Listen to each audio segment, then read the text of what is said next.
Boa tarde. Sejam todos bem-vindos ao canal Amigos do NEPOM.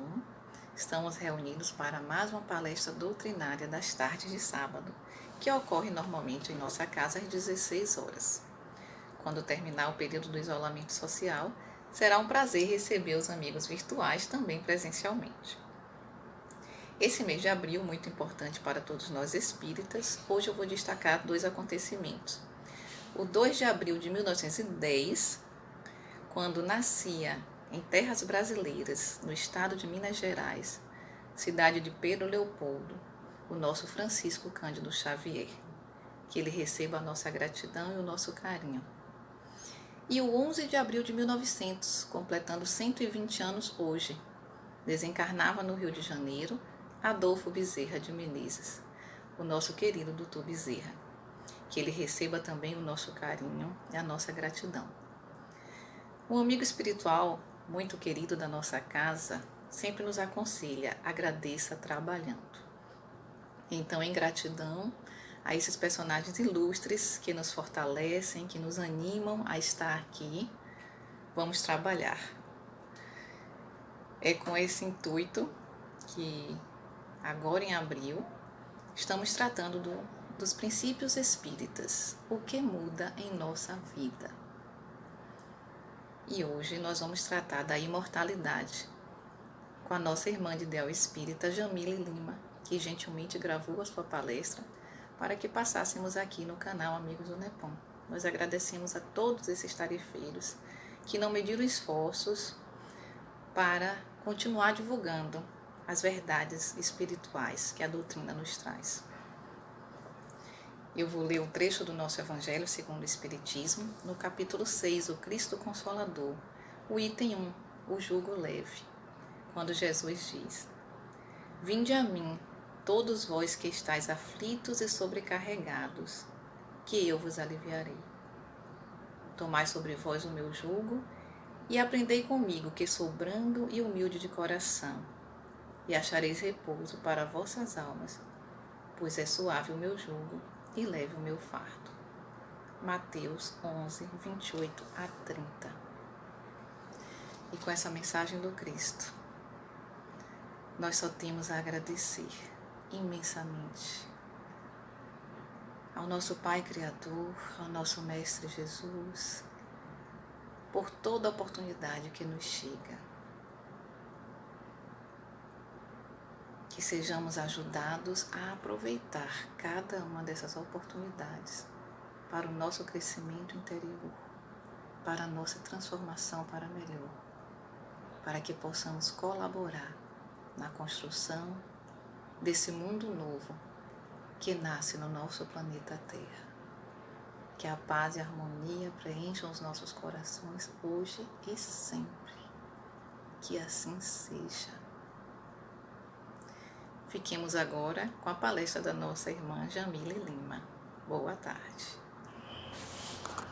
Boa tarde, caros frequentadores do Núcleo Espírita da Polícia Militar e aos demais que se agregam a todos nós neste horário para conversarmos um pouco sobre os princípios da doutrina espírita, princípios que fundamentam o espiritismo.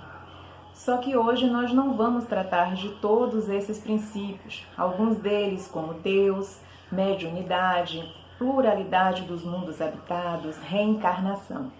Hoje iremos tratar especificamente da imortalidade da alma. Imaginemos como seria o mundo e a nossa própria vida se nós nos fundamentássemos na condição de imortais. Condição essa que é inerente a todo ser criado por Deus e que se encontra na condição humana, que é a situação em que estamos estagiando no momento dentro de um processo e de uma caminhada evolutiva. Mas para fazermos uma incursão mais acertada nesse tema, que é a imortalidade da alma, é preciso que a gente faça algumas reflexões e algumas observações sobre a nossa distinção, ou uma distinção que precisa ser feita entre aquilo que é matéria e o que não é matéria e que se manifesta em todos nós. Precisamos observar inicialmente o seguinte: nós temos um corpo constituído por matéria. Nele nós temos os átomos que vão se constituindo, formando as moléculas. As moléculas, por sua vez, conformam as células. Estas constituem os órgãos e formam os sistemas.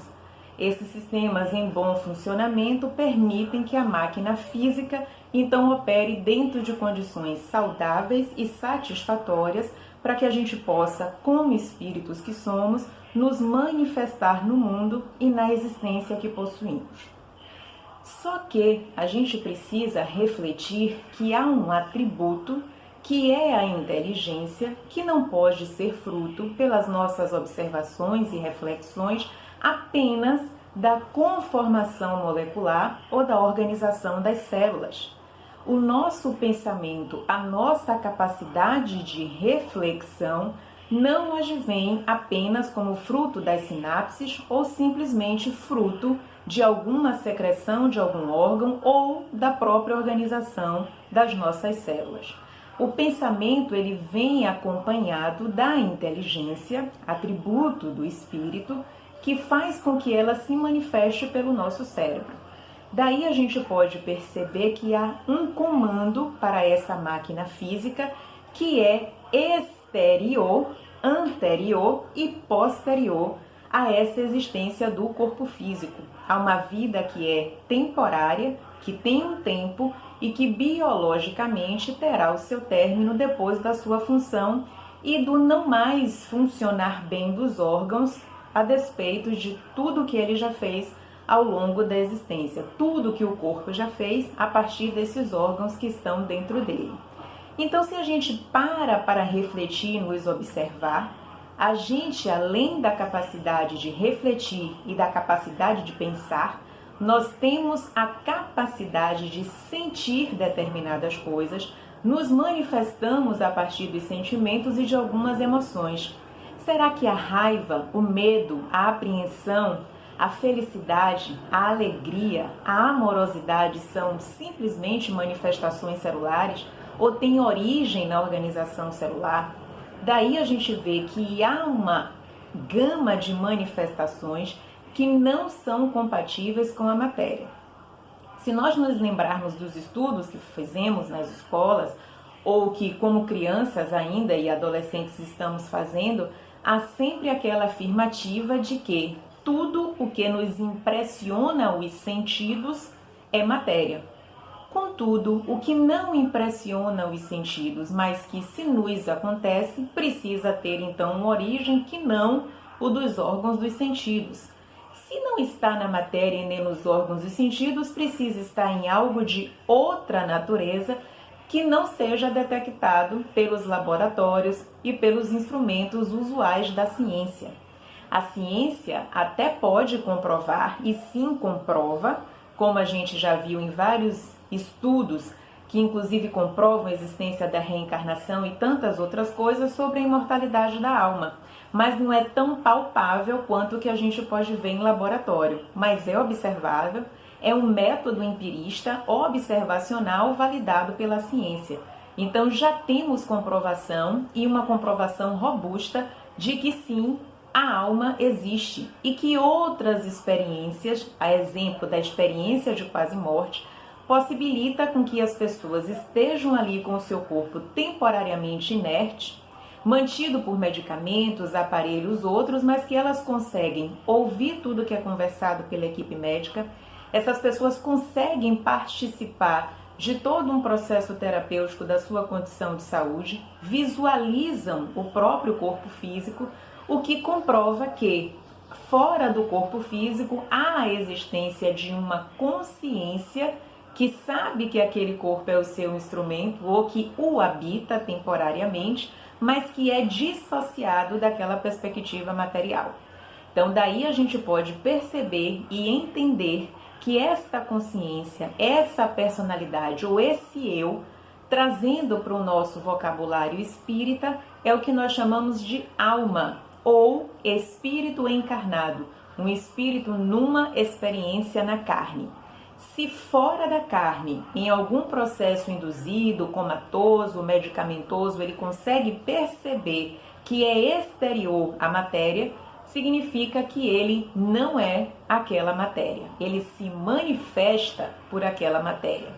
Nas experiências de quase morte, a gente ouve muitos relatos, muitos são narrados cientificamente, em que as pessoas vão para outras esferas, reencontram as pessoas que foram seus afetos enquanto estiveram com ele na vida terrena, fazem trocas, ressignificam o sentido da vida porque descobrem-se como espíritos imortais.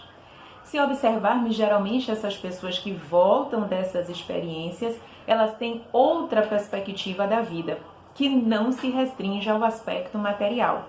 E quando a gente fala do aspecto material, não estamos aqui nos restringindo só à questão física, só à questão do corpo, mas há valores que a vida centrada da matéria nos impõe, como o próprio materialismo em si, a não valorização do que tem natureza espiritual, o consumismo, tudo que é de caráter sensório, que quando a gente pensa em sensual, a gente não está falando apenas de algo de ordem sexualizada ou voltada para o campo sexual. É tudo que atinge o sensório. Então, tudo aquilo que nos leva a materialmente nos dar um estímulo é colocado em segundo plano.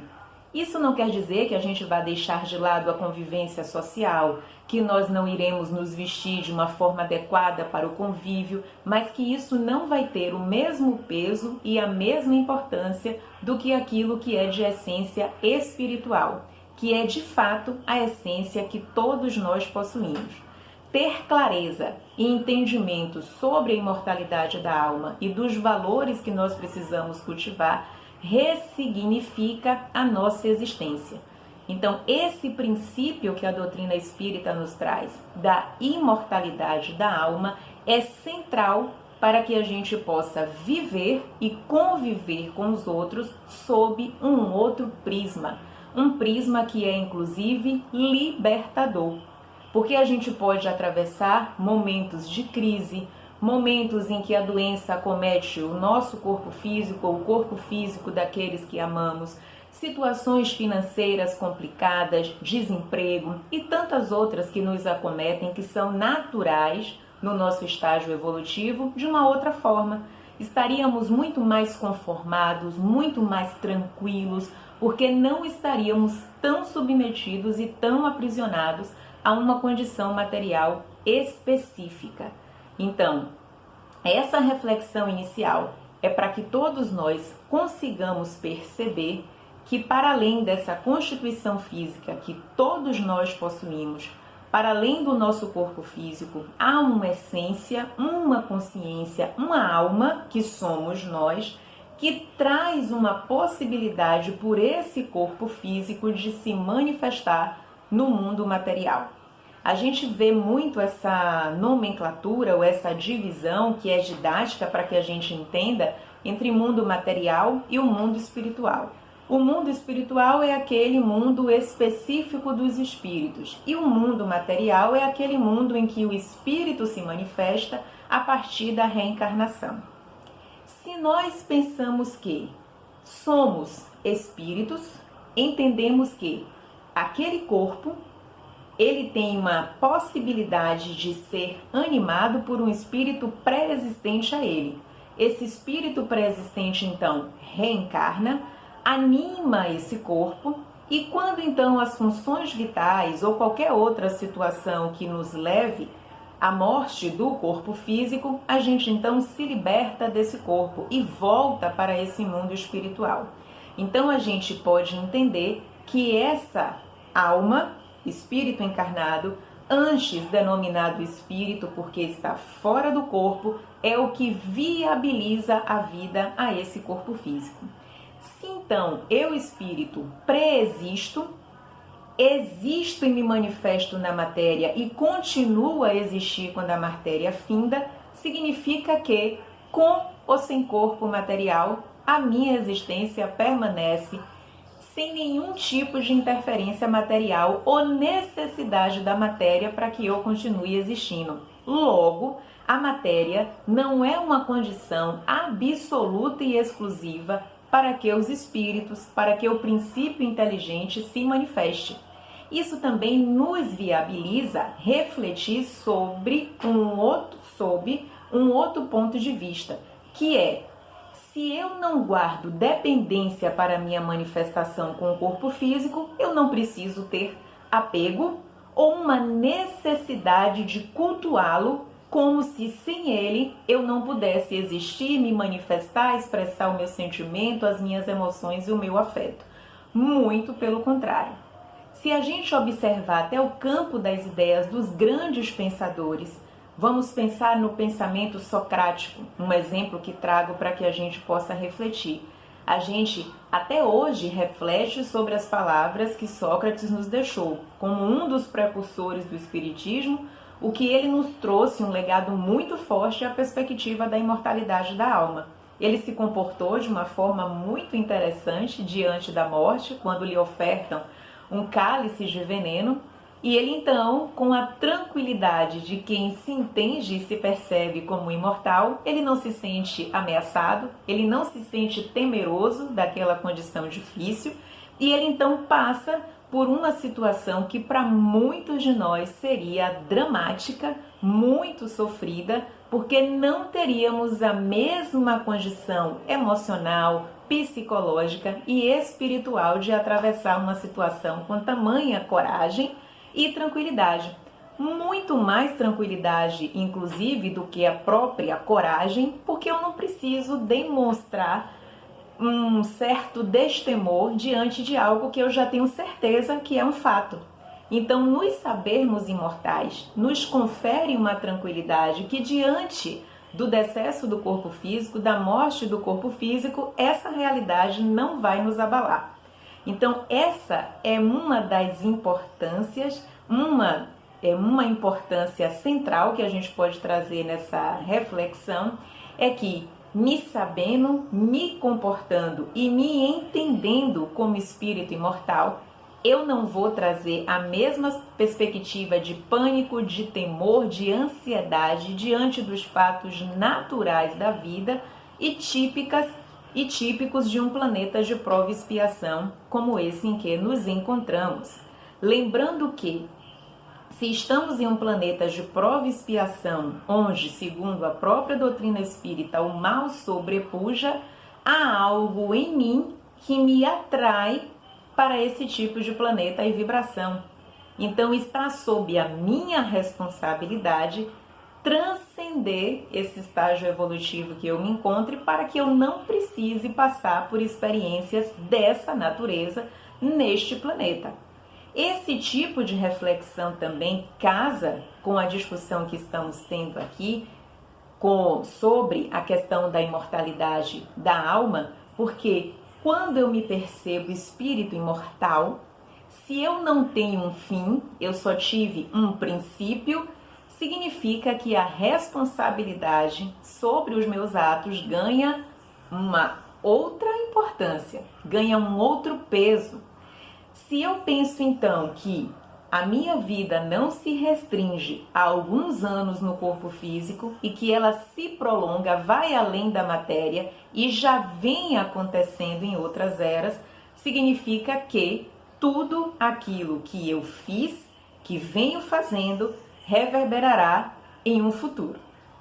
Esse futuro, que é o futuro que só pode ter aquele que apresenta a condição de imortalidade, será justamente fruto da semeadura que eu esteja fazendo no momento atual. Isso faz com que todos nós reflitamos, e aí pode ser uma reflexão por medo, por receio. Se eu me comporto de tal modo, as consequências virão, então eu vou dar um freio para que eu não sofra as consequências, ou pode ser fruto de um processo de conscientização. A moralização nos induz ao comportamento e ao pensamento de que ao outro eu irei legar tudo aquilo que desejo para mim, principalmente considerando que eu sou responsável por tudo aquilo que me acontece. Essa ideia que a doutrina espírita nos traz de responsabilização, de que nós somos fruto daquilo que nós mesmos cultivamos, nos leva a um processo de não vitimização, e sim de compreensão de qual é o meu papel no mundo, do porquê estou aqui, por que reencarnei em determinada condição, por que convivo com algumas pessoas e enfrento determinados contextos ao longo da minha existência terrena. Isso diz respeito com tudo o que fiz no passado, podendo inclusive ser alguma conduta que adotei por equívoco, por ignorância na atual existência. Se nós formos nos remontar ao conceito do mal, que Kardec nos diz que é simplesmente o desconhecimento do bem, essa ignorância, ignorar, não ter conhecimento sobre o bem, nos coloca em situações de equívocos. Mas esses equívocos são frutos do nosso livre arbítrio. Nós escolhemos entre aquilo que no momento julgamos como o melhor a ser feito e teremos as consequências. Nem sempre o que entendemos como melhor de fato o é, porque temos níveis conscienciais, níveis evolutivos que vão em determinado momento nos dizendo o que é melhor a ser feito, mas a própria dinâmica da vida vai nos ensinando a fazer alguns ajustes na rota que nós escolhemos. Uma outra possibilidade dentro dessa linha de pensamento, em que a gente se percebe como espírito imortal, é a consciência que nós temos. À medida que vamos evoluindo e que as experiências da vida vão nos colocando em determinadas situações, o nosso senso moral vai aumentando. É como se o raio de ação, como o campo de reflexão que temos em relação a algumas coisas, fosse aumentando.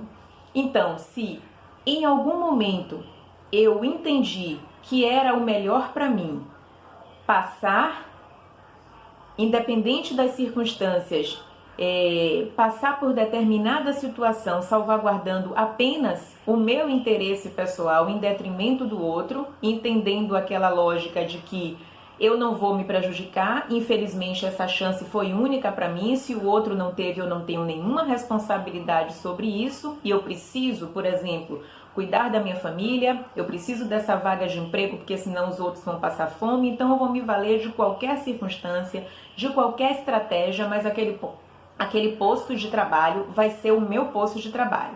Independente se eu tenho alguém com mais competência do que eu, se outras pessoas precisam mais do que eu preciso estar naquele lugar. Então eu vou fazer de tudo para ocupar, mesmo que o de tudo não seja algo lícito ou entendido como algo moralmente aceitável.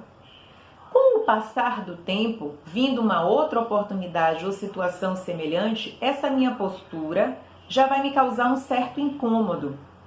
Isso já vai causar em mim uma certa insatisfação, uma sensação de inadequação. Claro que isso é com o passar do tempo, das experiências, das respostas que a vida vai me dando, dos conselhos que intuitivamente vai chegando, do convívio com espíritos que são de outra natureza espiritual acima da nossa e que nos aconselham nessa caminhada, e esse mal-estar vai se instalando no meu íntimo e eu vou percebendo que eu já não mais me adapto àquele tipo de comportamento.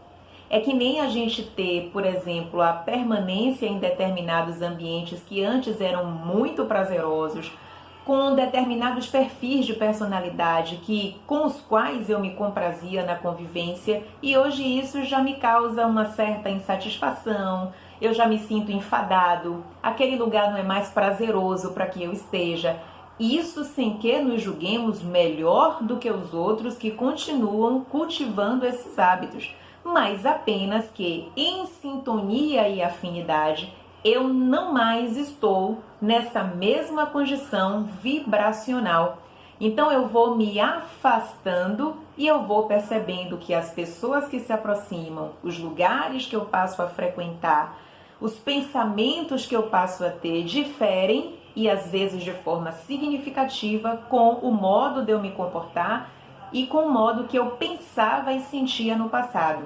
Isso a gente vai percebendo que há uma evolução gradual e permanente, mas que ela advém de um conjunto de circunstâncias mobilizadas pelo próprio espírito, na sua experiência humana e também com o que ele aprende no mundo espiritual, no intervalo entre uma encarnação e outra, e também no intervalo em que, pela emancipação da alma durante o sono, somos orientados, se nos permitirmos e o quisermos, a uma mudança de postura. Quando Kardec colocou que o objetivo da doutrina espírita seria a reforma do caráter, educação voltada para a reforma do caráter, ele nos trouxe a perspectiva de que ou mudamos e nos melhoramos moralmente, ou não conseguiremos sair de uma situação espiritualmente limitada.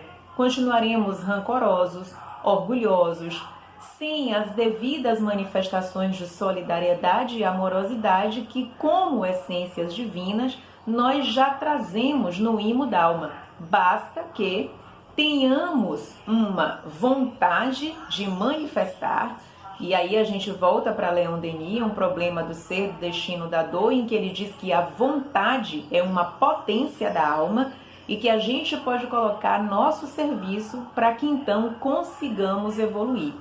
Então, consciência e senso moral, quando vão nos levando à reflexão dos nossos atos, é um sinal de que nós estamos evoluindo. Saímos de uma total situação em que nem percebíamos que o nosso fazer prejudicava o outro, e claro, nos prejudicava numa condição e numa perspectiva evolutiva, e que esse enfado, esse cansaço moral é um sinal de cura. Muitas vezes a gente enxerga a tristeza, os momentos em que estamos mais introspectivos como momentos de inquietude, de sofrimento, momentos dos quais devemos a todo custo nos livrar.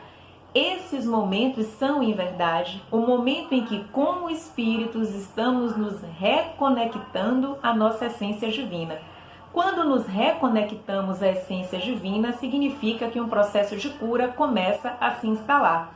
Então, esses estados julgados como de sofrimento ou de corte de uma relação com uma zona de conforto com a qual eu me habituei, se constituem, em verdade, em um plano divino educativo de recondução do meu destino.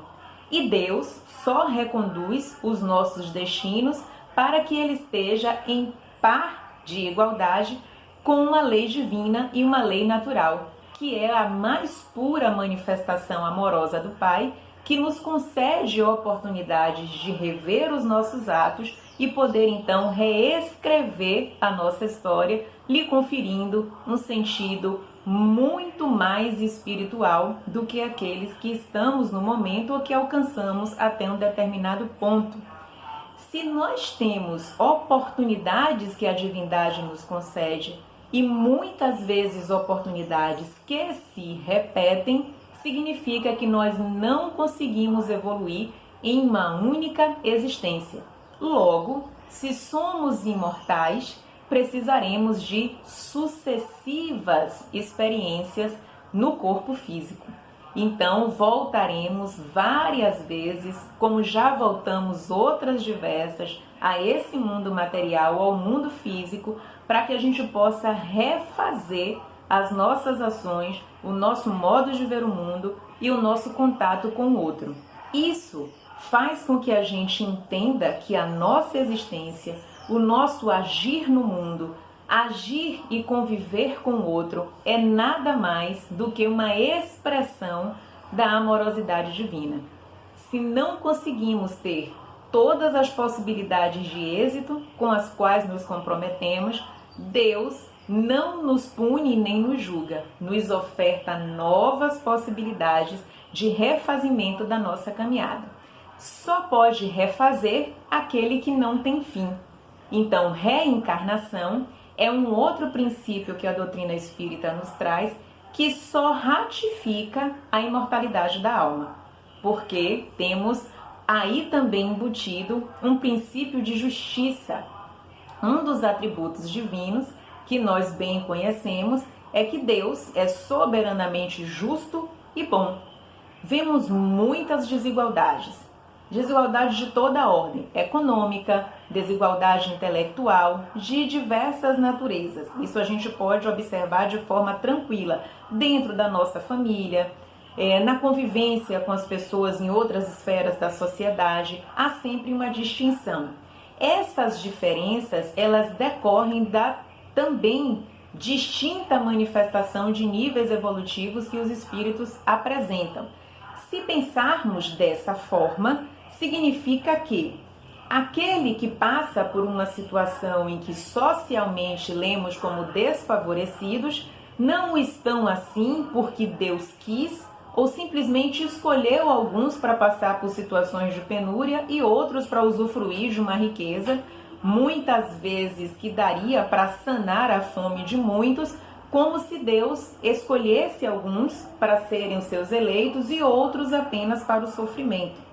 Essas desigualdades falam da necessidade distinta, como distintos são os seres, de experimentarem de acordo com a sua necessidade evolutiva funções, lugares, convivências e contextos distintos. Se não houvesse a reencarnação que alimenta a imortalidade da alma como um outro princípio divino, nós não poderíamos enxergar no mundo justiça. E sim, a gente veria um Deus que criou alguns dos seus filhos para o sofrimento e outros para sempre gozarem de uma existência com todos os privilégios possíveis.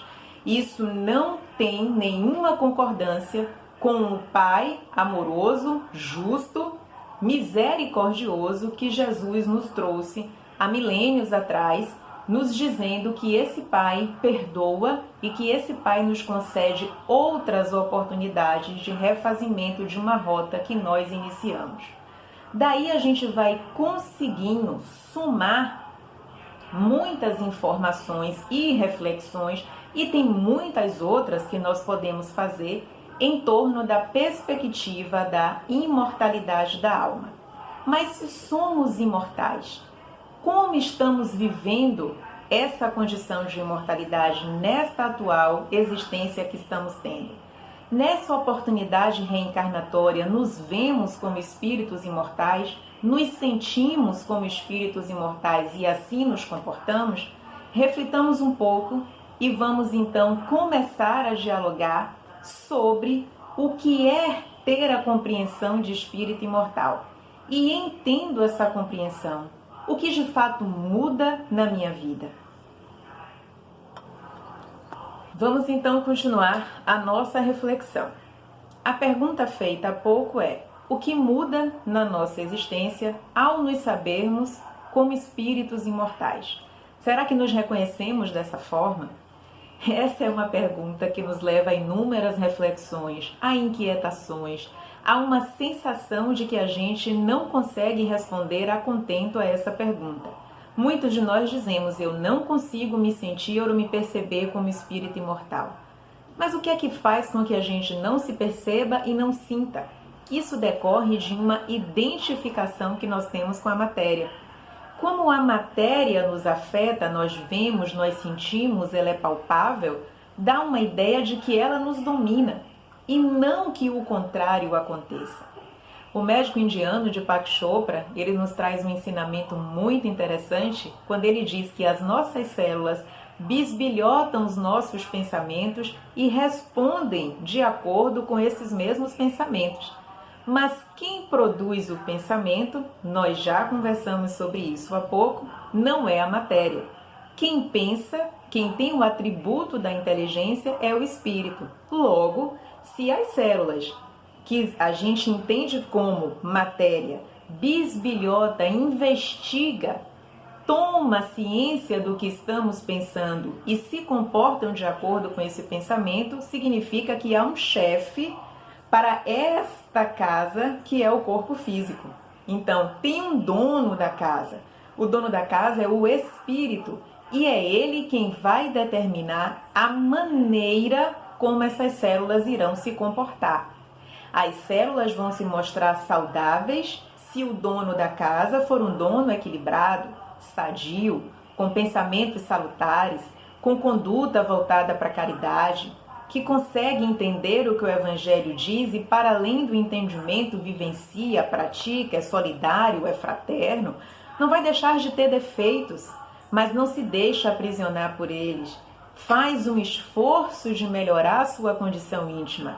Esse já está se percebendo como espírito imortal, porque ele está mais associado aos valores espirituais.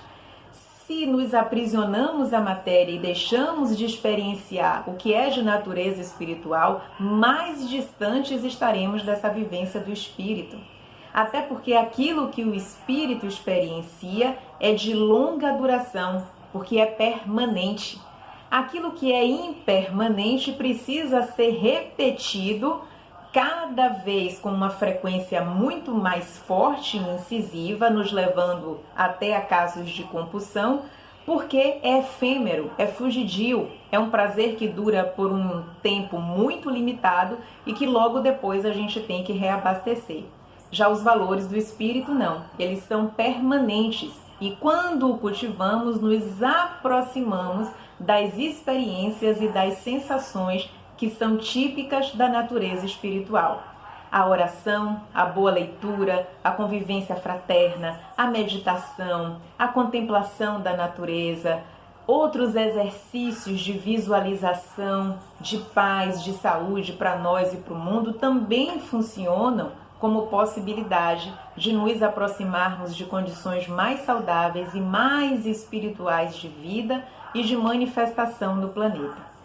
Então, se a gente se pergunta o que é que muda quando nós nos comportamos e nos entendemos como espíritos imortais, tudo muda na nossa existência. Vamos nos tornar pessoas muito mais preocupadas com o bem-estar do outro. Seremos muito mais responsáveis pelos nossos atos porque teremos a certeza das consequências. Imagine o que é viver a atual existência sabendo que nela eu estou construindo a minha vida futura, a minha próxima incursão no mundo terrestre, no mundo da carne, numa nova existência corporal. O que é você ter a bela possibilidade de ser o engenheiro da sua vida futura? Os seus atos irão conformar a vida que você terá dentro de alguns anos, quando retornar ao mundo terrestre ou ao mundo material. Se pudéssemos pensar e nos comportar desse modo, nós gozaríamos de vidas, de existências muito mais felizes, porque eu saberia, a partir do que estou semeando, que o que irei colher será apenas felicidade. Claro que as doenças aparecerão, porque é típico do orbe terrestre. Outras situações que aparecerão no meu contexto de vida que vão me impulsionar a evolução, mas o meu modo de vê-las e de viver essas situações será muito diferente, porque eu vou entender que elas são fruto de uma ordem divina, de uma lei de causa e efeito, e que como espírito, eu, individualidade e todos os demais espíritos imortais, frutos da mesma divindade, de um mesmo Pai, teremos um só e o mesmo destino, perfeição e felicidade.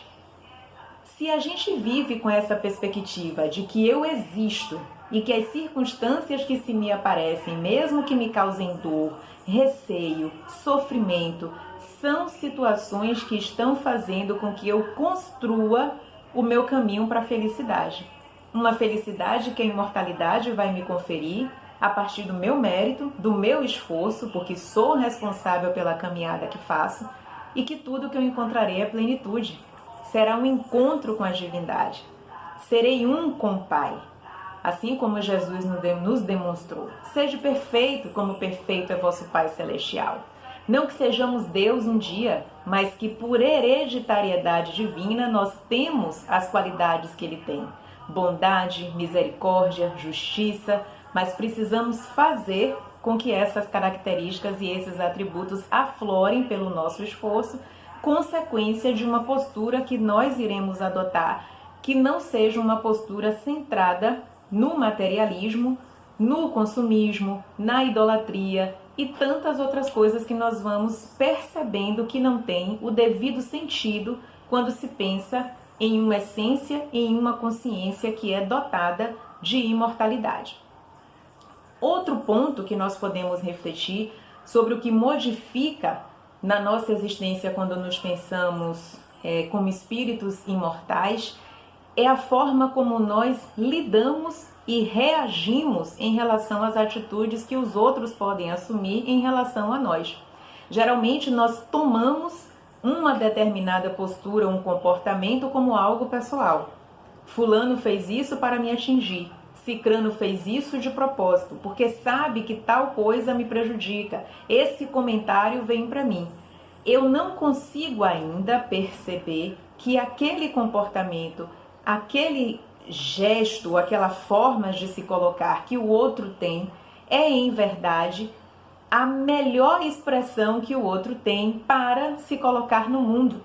Ele não está falando de mim, ele está fazendo uma leitura do mundo. Se eu entendo o nível evolutivo, se eu entendo que aquela alma imortal chegou àquela condição porque foi o caminho que ele trilhou e só assim ele tem condições temporárias de se manifestar, ele não está me ofendendo, ele não está dialogando com a minha essência. Ele está, na verdade, fazendo uma leitura de mundo e de realidade de acordo com o seu nível evolutivo. Então, por que eu vou me afetar? Por que eu irei me ofender?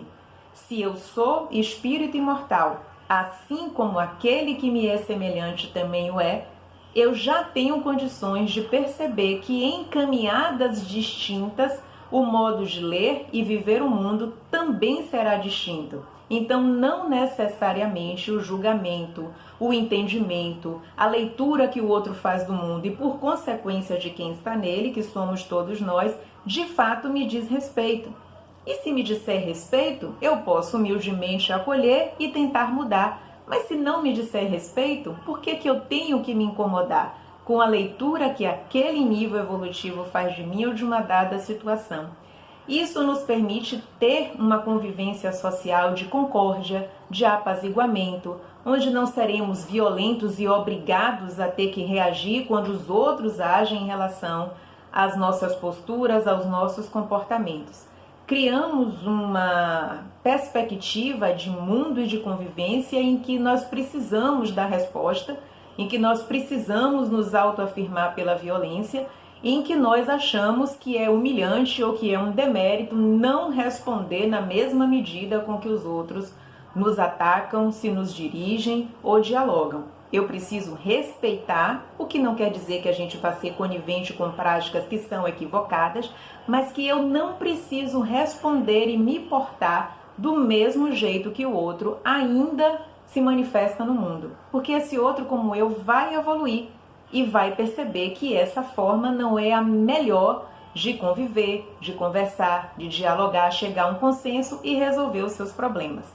O que a gente precisa perceber também na perspectiva de sermos imortais é que vale muito mais o esforço que eu preciso empreender em um tempo que é curto, pensando as experiências carnais, do que apontando e vendo os erros dos outros. Porque quando essa experiência carnal findar, eu observarei que eu perdi muito tempo observando o comportamento do outro e perdendo tempo e deixando de investir na minha própria evolução, no meu autoconhecimento, observando meus pensamentos, minhas emoções, como as questões que estão no mundo me afetam.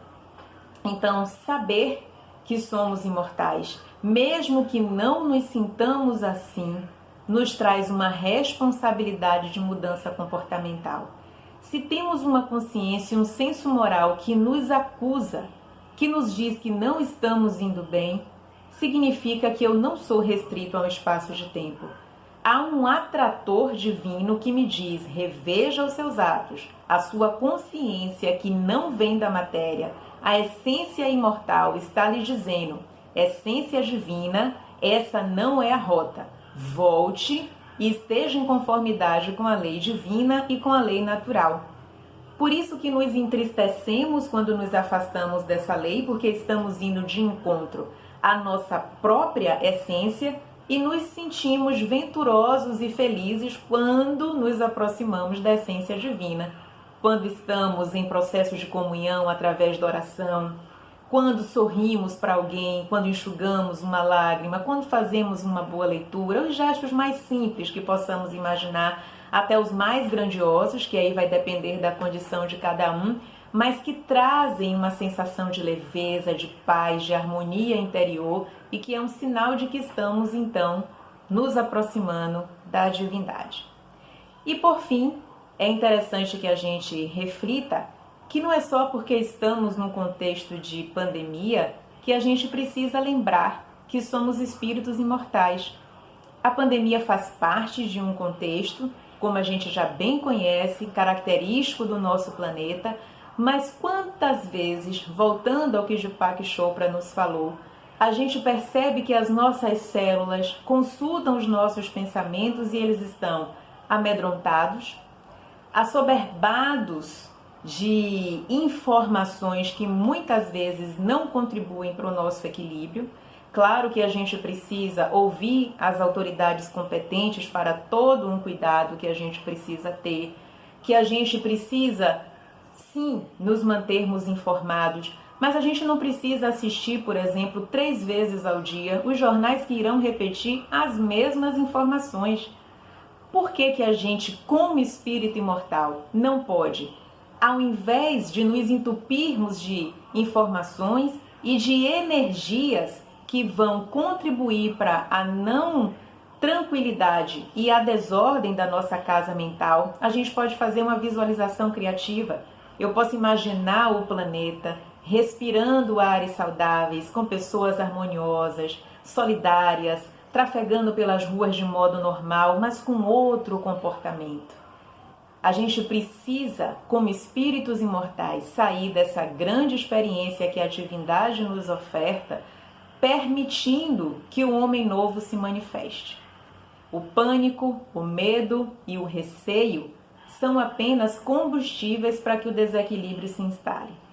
Tentemos ao máximo possível substituir a inquietação por uma boa música, a inquietação por uma oração, por um telefonema, uma mensagem, juntar os familiares numa conversa agradável, meditar, fazer outras coisas que nos permitam estar além dessa condição que constrange, que nos traz medo, que nos apavora, mas que também, lembrando que somos espíritos imortais, a gente compreende que são situações necessárias para o nosso nível evolutivo.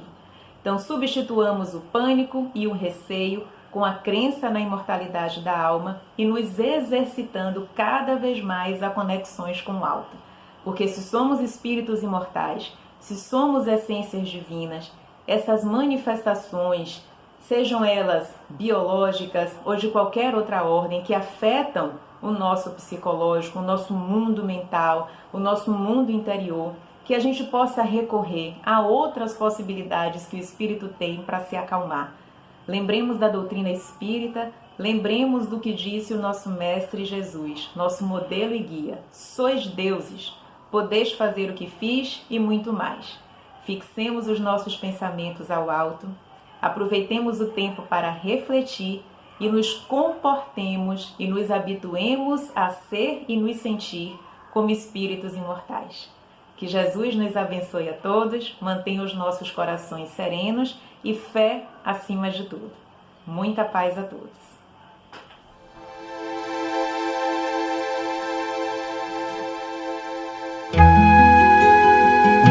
Pai nosso, que estais nos céus, na luz dos sóis infinitos, Pai de todos os aflitos deste mundo de escarcéu, santificado Senhor, seja o teu nome sublime, que em todo o universo exprime ternura, concórdia e amor.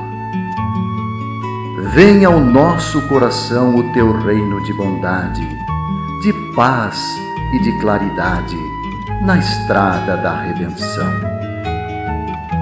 Cumpra-se o teu mandamento, que não vacila nem erra, nos céus como em toda a terra, de lutas e sofrimentos. Perdoa-me, Senhor, os meus débitos tenebrosos, de passados escabrosos, de iniquidade e de dor. Auxilia-nos também nos sentimentos cristãos de amar os nossos irmãos que vivem longe do bem. Com a proteção de Jesus, livra nossas almas do erro, sobre o mundo de desterro, distante da tua luz. Que a nossa ideal igreja seja o altar da caridade, onde se faça a vontade do teu infinito amor. Que assim seja, Senhor.